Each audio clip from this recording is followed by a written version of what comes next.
വരൂ.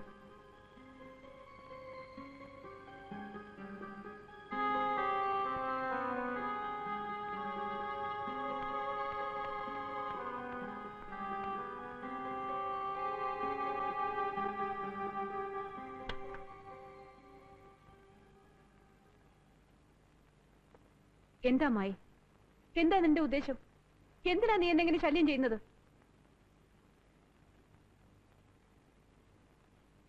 നീ കേട്ടതും അറിഞ്ഞതും ഒക്കെ ശരിയാണ്. ശിവപ്രസാദ് നിന്നോട് പറഞ്ഞത് സത്യമാണ്. 19 വർഷങ്ങൾക്ക് മുൻപ് അമേരിക്കയിൽ വെച്ച് ഞാൻ പ്രസവിച്ച കുട്ടിയാണ് നീ. പക്ഷേ ഏത് കാരണങ്ങൾ കൊണ്ട് ഇത്രയും കാലം ഞാൻ നിന്റെ അരികിലേക്ക് വരാതിരുന്നു, നിന്നെ ഒരു മകളായി അംഗീകരിക്കാതിരുന്നു, അതേ കാരണങ്ങൾ കൊണ്ട് തന്നെ ഇന്നും എനിക്ക് നിന്നെ അംഗീകരിക്കാനാവില്ല.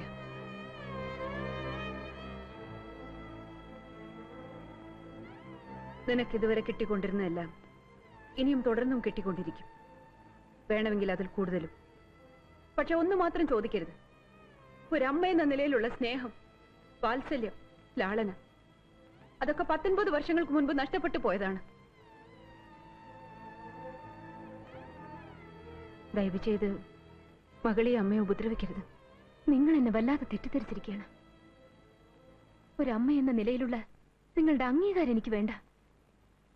നിങ്ങളുടെ ലാളന, സ്വത്തുക്കൾ, പദവി, സ്നേഹം ഒന്നും എനിക്ക് വേണ്ട. നിങ്ങൾക്ക് എന്നെ ഭയമാണെങ്കിൽ, ഇഷ്ടമല്ലെങ്കിൽ നമുക്കിപ്പോ പിരിയാം. ഇനി ഒരിക്കലും ഞാൻ നിങ്ങളുടെ വഴി വന്ന് നിൽക്കില്ല. ഒരിക്കൽ പോലും ഞാൻ നിങ്ങളെ കാണുക പോലും ഇല്ല. കാരണം നിങ്ങൾ എന്നെ വെറുക്കുന്നതിന്റെ 1000 ഇരട്ടി ഞാനിപ്പോ നിങ്ങളെ വെറുക്കുന്നു.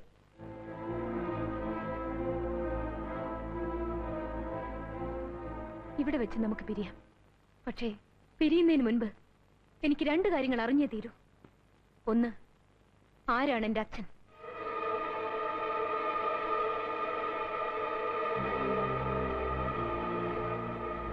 2, 19 വർഷങ്ങൾക്ക് മുൻപ് ഏതെങ്കിലും കുപ്പത്തൊട്ടിയിൽ എറിയേണ്ടിയിരുന്ന എന്നെ എന്തിനാ ഇത്രയും വളർത്തിയത്? എന്തിനാ ഈ പണക്കാരുടെ കോളേജിൽ വലിയൊരു പണക്കാരിയായി എന്നെ വാഴിച്ചത്?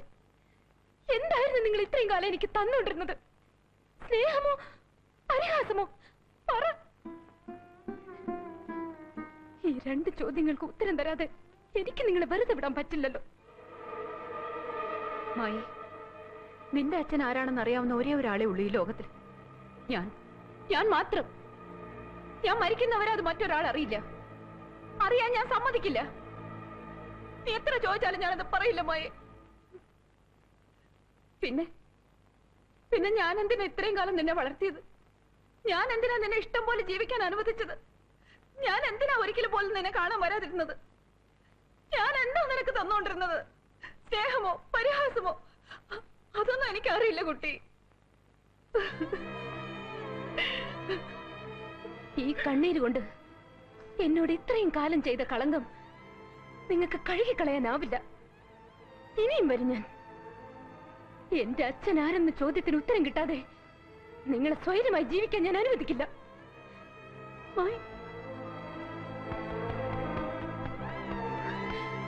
നോക്കിക്കോ, നിങ്ങളെ കൊണ്ടത് പറയിക്കാനായി എത്രമാത്രം താഴാവോ, എന്തൊക്കെ ചെയ്യാവോ അതൊക്കെ ഞാൻ ചെയ്തിരിക്കും.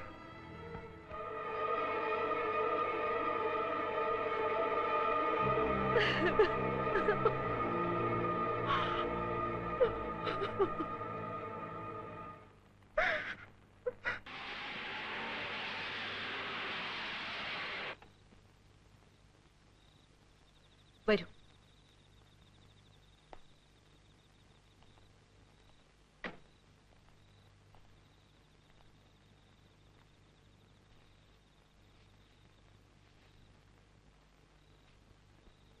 ഇന്ന് നീ സ്വയം നശിക്കാൻ തീരുമാനിച്ചിരിക്കുകയാണെന്ന് എനിക്കറിയാം.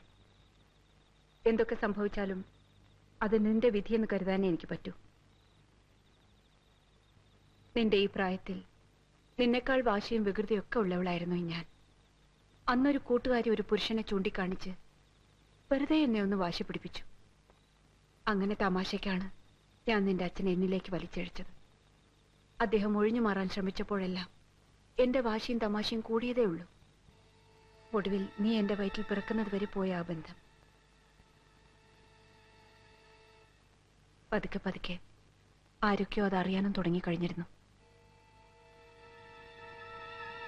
സമൂഹത്തിൽ അദ്ദേഹത്തിനുള്ള മാന്യത, അദ്ദേഹത്തെ കാത്തിരിക്കുന്ന വലിയ വലിയ നേട്ടങ്ങൾ, സർവോപരി ദൈവത്തെ പോലെ അദ്ദേഹം സ്നേഹിക്കുന്ന നല്ലവളായ അദ്ദേഹത്തിന്റെ ഭാര്യ, ഇതൊക്കെ അദ്ദേഹത്തിന് നഷ്ടപ്പെടാൻ പോവുകയാണെന്ന് മനസ്സിലായപ്പോഴാണ് നിന്നെ ഇല്ലാതാക്കുവാൻ ഞാൻ തീരുമാനിച്ചത്. അതറിഞ്ഞതും നിന്റെ അച്ഛൻ എൻ്റെ അടുത്ത് ഓടി വന്ന് പറഞ്ഞു, അരുത്, അത് ചെയ്യരുത്. എന്തൊക്കെ സംഭവിച്ചാലും എന്തൊക്കെ നഷ്ടം വന്നാലും എന്നെ സ്വീകരിക്കാൻ അദ്ദേഹം തയ്യാറായിരുന്നു. ആ സമയത്താണെന്ന് തോന്നുന്നു ഞാൻ ശരിക്കും അദ്ദേഹത്തെ ഇഷ്ടപ്പെട്ടു പോയത്. ഇന്നും ഉണ്ട് ആ ഇഷ്ടവും ആദരവും ഒക്കെ എൻ്റെ മനസ്സിൽ. അദ്ദേഹത്തിന്റെ ജീവിതത്തിൽ ഞാൻ കാരണം ഒരു പോരൽ പോലെ ഏൽക്കരുതെന്ന് ഞാൻ ആഗ്രഹിച്ചു. അങ്ങനെ നിന്നെ ഇല്ലാതാക്കാൻ ഞാൻ ഹോസ്പിറ്റലിൽ അഡ്മിറ്റായി. പക്ഷെ കഴിഞ്ഞില്ല. എങ്ങനെ കഴിയും? അദ്ദേഹത്തിന്റെ കുഞ്ഞല്ലേ. നിന്റെ മുഖം ഒന്ന് കാണാൻ ഞാൻ കൊതിച്ചുപോയി.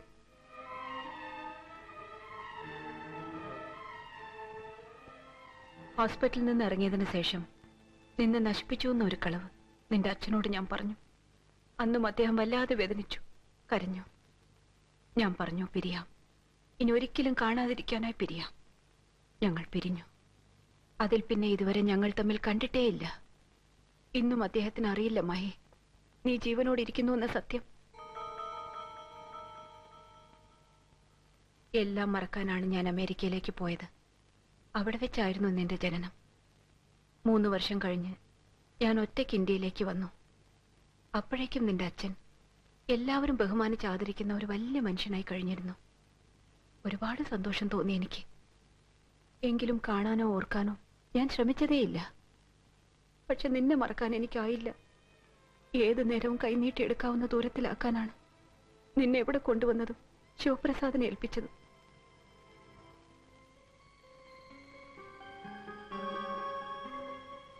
പലപ്പോഴും നിന്റെ മുമ്പിൽ വന്ന് ഇതാമായി ഈ ഞാനാണ് നിന്റെ അമ്മയെന്ന് പറയണമെന്ന് ആഗ്രഹിച്ചിട്ടുണ്ട്.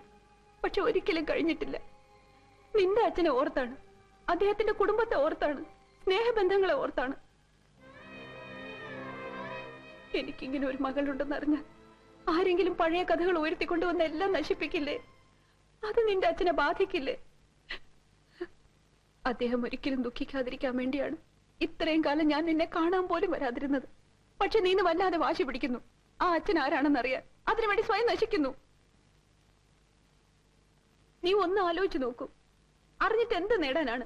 ദുഃഖമല്ലാതെ ഒരിറ്റ സന്തോഷം അദ്ദേഹത്തിന് കൊടുക്കാൻ നിനക്കാവില്ല. പിന്നെ എന്തിനാണ് വെറുതെ എന്നെ ശല്യം ചെയ്തതുപോലെ അദ്ദേഹത്തെ ശല്യം ചെയ്യാനോ? ഞാൻ ജീവിച്ചിരിക്കുന്ന കാലത്തോളം അതിന് ഞാൻ നിന്നെ സമ്മതിക്കില്ല. അതിനുവേണ്ടി ഞാൻ മരിക്കേണ്ടി വന്നാ പോലും.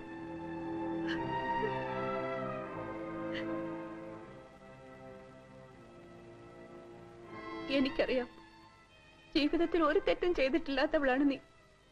നിന്നോട് ഞാൻ ചെയ്ത ദ്രോഹങ്ങൾക്ക് മാപ്പ് ചോദിക്കാൻ പോലും അർഹതയില്ലാത്തവളാണ് ഈ അമ്മ. ഞാൻ ചെയ്ത തെറ്റുകൾക്ക് എന്നെ എങ്ങനെ വേണമെങ്കിലും ശിക്ഷിച്ചോളൂ. പക്ഷെ ഞാൻ നിന്റെ കാല് വീണ് കേണ് അപേക്ഷിക്കുകയാണ്. ഒരു തെറ്റും ചെയ്തിട്ടില്ലാത്ത നിന്റെ അച്ഛനോട് നിനക്കൊന്ന് ക്ഷമിച്ചൂടെ? മറന്നൂടെ?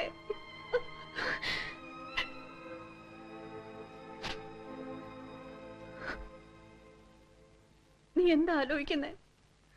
ഒന്നുമില്ല. നിങ്ങൾ എന്നെ എത്രമാത്രം തെറ്റിദ്ധരിച്ചു പോയി എന്ന് ആലോചിക്കായിരുന്നു.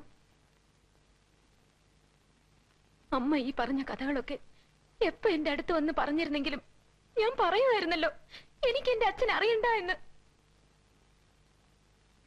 പിന്നെ എന്തിനായിരുന്നു അമ്മ ഇത്രയും കാലം എന്നെ വെറുതെ?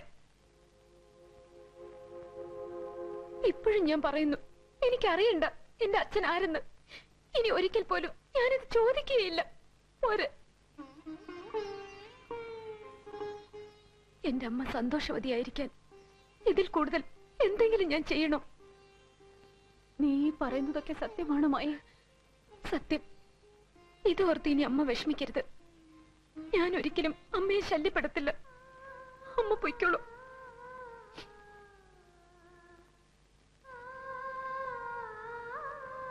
മായ, ഞാൻ എന്റെ അമ്മയെ കണ്ടുപോയില്ലേ, സംസാരിച്ചു പോയില്ലേ? ഇനി മറക്കാൻ എനിക്കാവില്ല. ആരും കാണാതെ വല്ലപ്പോഴൊക്കെ ഒരിത്തിരി സ്നേഹം എനിക്ക് തന്നൂടെ? ഒരമ്മയുടെ സ്നേഹം. കുഞ്ഞുനാൾ മുതൽ ഞാൻ ആഗ്രഹിച്ചു പോയതാണ്. എന്തിനാ കുട്ടി എന്നെ ഇങ്ങനെ ശിക്ഷിച്ചത്?